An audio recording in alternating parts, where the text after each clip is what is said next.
पूरा करते हुए दिखाई दिए हैं और हर सैंपल को जनवरी से लेकर के फरवरी तक हर सैंपल वहां पे पास हुआ है। ये चीजें क्या दिखाती हैं कि हमारी मां गंगा या हमारी नदी संस्कृति हमेशा अपनी शुद्धता का ध्यान भी स्वयं रखती है, क्योंकि वही तो हमारी जीविका का आधार भी है और हमारे जीवन का आधार भी है। लेकिन आर्थिकी का पक्ष भी महत्वपूर्ण है और हम आभारी हैं प्रधानमंत्री मोदी जी के इस बात को लेकर के कि उन्होंने भारत की विरासत को विकास के साथ जोड़ने के साथ साथ आस्था को आजीविका के साथ जोड़ करके नए नए साधन उपलब्ध करवाए हैं देशवासियों के लिए। 2019 के पहले प्रयाग आपके काशी में कितने श्रद्धालु या टूरिस्ट आ पाते थे, उनकी संख्या सीमित थी और काशी विश्वनाथ धाम बनने के बाद आज पूरी काशी नए कलेवर और काया के साथ दुनिया को अपनी ओर आकर्षित कर रही है। 13 जनवरी से लेकर के 27-28 फरवरी तक इन 45-50 दिनों तक पूरी काशी पूरी तरह पैक थी।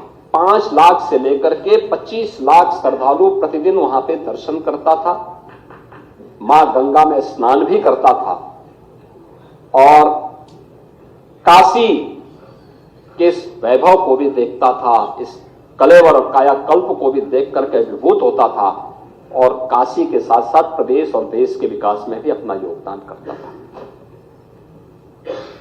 लेकिन काशी के लोगों का धैर्य उस दौरान वास्तव में उससे भी ज्यादा अभिनंदन का पात्र है, जिन्होंने 1.5 महीने लगभग 150 दिन तक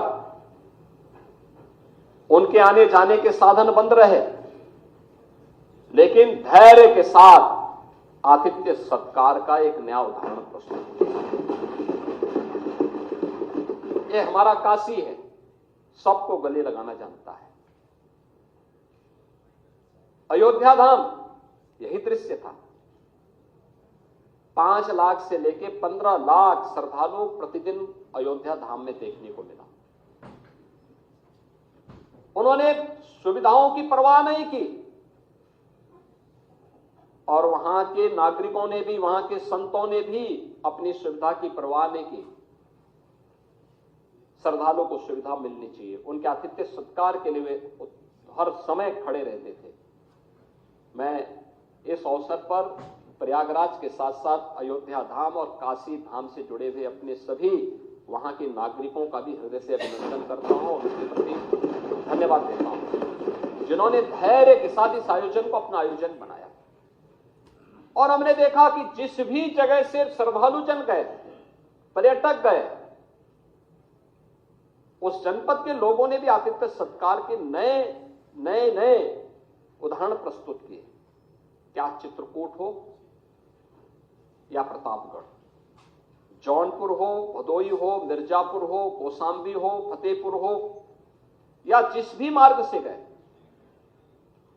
हर एक जगह लोगों ने अभिभूत करने वाला स्वागत किया। मुझे याद है 28 जनवरी को सायंकाल 5 बजे से लेकर के 29 जनवरी को हम लोगों ने प्रयागराज में भीड़ के वॉल्यूम को देखते हुए लगभग 2 लाख वाहन अगल बगल के जनपदों में रोके थे और उस जनपद में ही उन श्रद्धालुओं के लिए भोजन की, रहने की व्यवस्था की थी, वहां के नागरिकों ने की थी, प्रशासन उसमें सहयोगी बनता था, लोग कर रहे थे। आतिथ्य सत्कार का इससे बड़ा उदाहरण और क्या हो सकता है। और कहीं कोई घटना नहीं घटित हुई। हाँ, पूरी दुनिया आई थी, 100 से अधिक देशों के लोग इस अवसर पर आए और आर्थिकी के बारे में इसकी आस्था आजीविका का आधार बनता है। आप पीटीए की बात करते हैं, मैं तो एक नाविक की चर्चा कर रहा हूं, मैंने कल भी सदन में की थी। एक नाविक परिवार जिनके पास 130 नौकाओं का बेड़ा है, उन्होंने 13 जनवरी से लेकर के 26 फरवरी के बीच में 30 करोड़ रुपए कमाए हैं एक परिवार। आप मुझे बताइए, क्या इतना पैसा कभी कोई कमा सकता था? प्रबुद्ध करने वाला। प्रतिदिन का अगर आप एवरेज देखें तो 50,000 रुपए से लेके 55,000 रुपए का उनका एवरेज था पर डे की एक नाव से कमाई का। तो मुझे पहले इस पे विश्वास नहीं हो रहा था। मैं प्रयागराज एक दिन गया था, स्वयं भी मैंने इस चीज को कहा कि भाई कैसे हो रहा है, क्योंकि हम लोगों ने तो, मैं, हमारे साथ दोनों डिप्टी सीएम भी, हमारे मंत्रिमंडल के तमाम सहयोगी भी और नाविकों का सम्मान भी किए थे, क्योंकि हमारे लिए सम्मान करने का अवसर इसलिए भी था क्योंकि भगवान राम के मित्र निषाद राज की परंपरा को आज भी वे उसी श्रद्धा भाव के साथ निर्वहन कर रहे हैं। तो हम लोग कैसे इनके साथ सहभागी बन सकते हैं। तो मैंने महाकुंभ के दौरान इस बात को देखा। एक नाविक मुझे मिला, पहले मुझे एक परिवार मिला जो बाहर से आए थे, उन्होंने मुझसे मिलने की इच्छा व्यक्त की थी। मैंने कहा मैं कल प्रयागराज आ रहा हूं, अगर आप वहां रुक सकते हैं तो मुलाकात कर लेंगे। मैं मुलाकात किया। मुलाकात करने के बाद मैंने उनसे पूछा, मैंने कहा कितने लोग, उन्होंने कहा 10 हमारे ग्रुप थे और हमें तो नाव वालों ने संगम में ले जाकर के स्नान करवा दिया था। तो मैंने कहा नाव वाले ले जा रहे थे तो आप लोग हर ग्रुप को ले जाने में कितना पैसा लग रहा था। उन्होंने कहा साहब देखिए, वे हम लोगों से हर ग्रुप से 2-2 हजार रुपया लेते थे और हमें ला करके स्नान करा के आते थे। और आप सोचिए कि मैंने कहा कितने का, 2 घंटे के अंदर हम लोगों ने अपना स्नान पूरा कर लिया था। तो 20,000 रुपये तो यही हो गए उन लोगों से।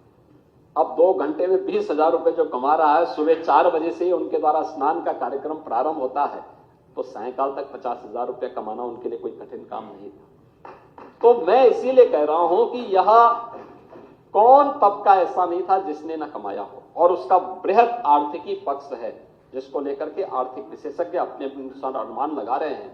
हमारा अनुमान है कि उत्तर प्रदेश की अर्थव्यवस्था में 3.5 लाख करोड़ रुपए से अधिक का इससे अंतर आने वाला है। ये विरासत को विकास के साथ जोड़ने का परिणाम है और यह विजन दिया है प्रधानमंत्री मोदी जी ने, देश को दिया है। ये केवल उत्तर प्रदेश जो कि उसकी आत्मा है, तो उत्तर प्रदेश में सभी स्थल हैं, इन क्षेत्रों से तो ही रहा है, लेकिन दुनिया, पूरा देश इससे अद्भुत है। दुनिया ने इस महा चमत्कार को देखा है जो महाकुंभ ने दुनिया को दिया है। लेकिन मैं समाजवादी पार्टी से जुड़े हुए मित्रों से कहना चाहता हूं, भारत की विरासत पर आप गौरव की अनुभूति नहीं करते?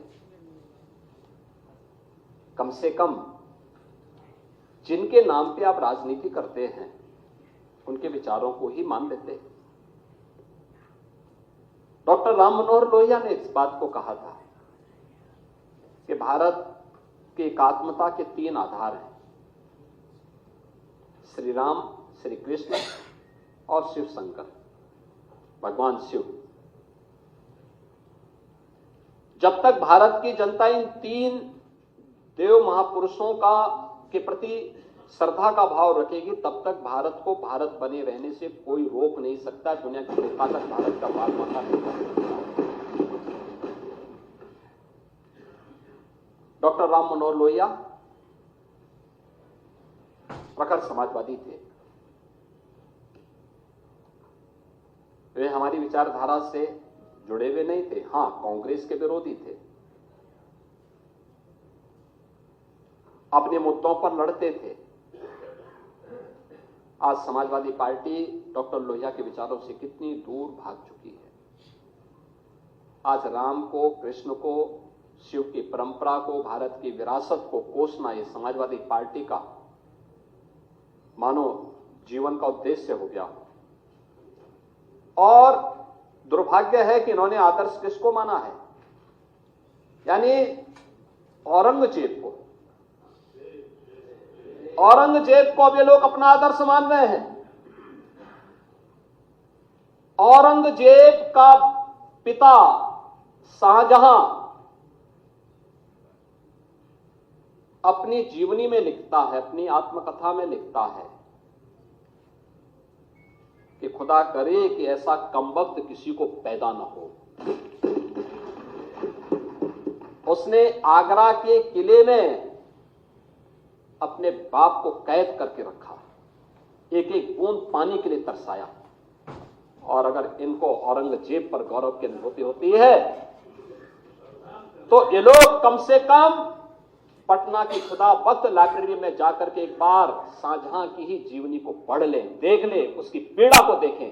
हां, जिनका आचरण औरंगजेब जैसा है वे लोग तो औरंगजेब पर गौरव की अनुभूति करें, लेकिन भारत को कम से कम इस पर न करें और समाजवादी पार्टी को इसका जवाब देना चाहिए। भारत की आस्था पर प्रहार करने वाला दुर्दांत, धर्मांत, क्रूर शासक, उसको समाजवादी पार्टी आदर्श मानती है। जो भारत को रौंदने के लिए आया था, जजिया कर लगा रहा था, भारत का इस्लामीकरण कर रहा था। कोई सभ्य मुसलमान भी अपने पुत्र का नाम औरंगजेब नहीं रखता, क्योंकि इसे मालूम है यथा नाम तथा काम। अगर ऐसा नाम रखेंगे तो फिर एक एक बूंद पानी के लिए तरसना पड़ेगा।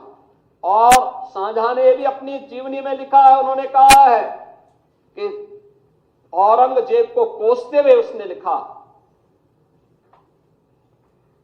कि तुमसे अच्छा तो ये हिंदू है जो जीते जी तो अपने बुजुर्ग मां बाप की सेवा करता है, मरने के बाद श्राद्ध तर्पण के माध्यम से वर्ष में एक बार उन्हें जल देता है। तुम तो मुझे एक एक बूंद पानी के लिए तरसा दी हो। अब समाजवादी पार्टी यह तय करे ये पटना की खुदावंत में क्या करके ये समाजवादी पार्टी का नेता, आपका विधायक घोषणा करो ना, उस कमबख्त को निकालो पार्टी से और उसको एक बार यूपी भेज दीजिए, बाकी उपचार हम अपने आप करवा लेंगे। जो व्यक्ति छत्रपति शिवाजी महाराज की परंपरा पर गौरव की अनुभूति करने की बजाय लज्जा महसूस कर रहा हो और औरंगजेब को अपना नायक मान रहा हो, क्या उसको भारत के अंदर रहने का अधिकार होना चाहिए क्या? और समाजवादी पार्टी को इसका जवाब देना चाहिए। एक तरफ आप कुंभ को कोसते रहे और दूसरी तरफ औरंगजेब जैसे दुष्ट और क्रूर, धर्मांत, मंदिरों को तोड़ने वाले व्यक्ति को, भारत की आस्था को निर्ममता के साथ रौंदने का कार्य करने वाले व्यक्ति को महिमामंडन करते हो। आखिर कौन सी नस ऐसी आपकी दबी हुई है कि आप लोग अपने उस व्यक्ति पर, उस विधायक पर नियंत्रण नहीं कर पा रहे हैं? और इसीलिए मैं कहना चाहता हूं कि खंडन क्यों नहीं समाजवादी पार्टी खंडन करे इसका। लाल बिहारी सुनिए, समाजवादी पार्टी को इसका खंडन करना चाहिए। समाजवादी पार्टी को इसका खंडन करना चाहिए और समाजवादी पार्टी को इसको बाहर निकाल देना चाहिए बाहर, या यहां बुलवाइए सम्मेलन में। उत्तर प्रदेश तो ऐसे लोगों का उपचार करने में बहुत देरी नहीं करता है। महोदय, यह वर्ष और भी महत्वपूर्ण है। बाबा साहब भीमराव अंबेडकर ने जिस संविधान के शिल्पी बनकर के भारत को एक संविधान दिया, भारत के संविधान को अंगीकार करने का यह अमृत वर्ष भी, अमृत महोत्सव वर्ष भी है। और मैं एक बार और फिर कहूंगा कि समाजवादी पार्टी ने कभी भी एक बार नहीं, 3-3, 4-4 बार इन्हें शासन करने का अवसर मिला, बाबा साहब भीमराव अंबेडकर के नाम पे एक भी संस्था खड़ी नहीं की, बल्कि उनके नाम पर बनी हुई संस्थाओं को नाम हटाने का काम किया। ये लोग संविधान की बात करते हैं, यानी उन्होंने केवल कन्नौज का ही नहीं, सामाजिक न्याय के तमाम पुरोधाओं का नाम मिटाने का काम किया था। इस संविधान की वो प्रति लेके घूमते हैं। ये पीडीए की बात करते हैं। किस पीडीए की बात कर रहे हैं आप? बाबा साहब भीमराव अंबेडकर के नाम पे कोई संस्था समाजवादी पार्टी ने खड़ी की हो? हम तो कह सकते हैं बीजेपी ने प्रधानमंत्री मोदी जी के नेतृत्व में पंचतीर्थ का निर्माण कर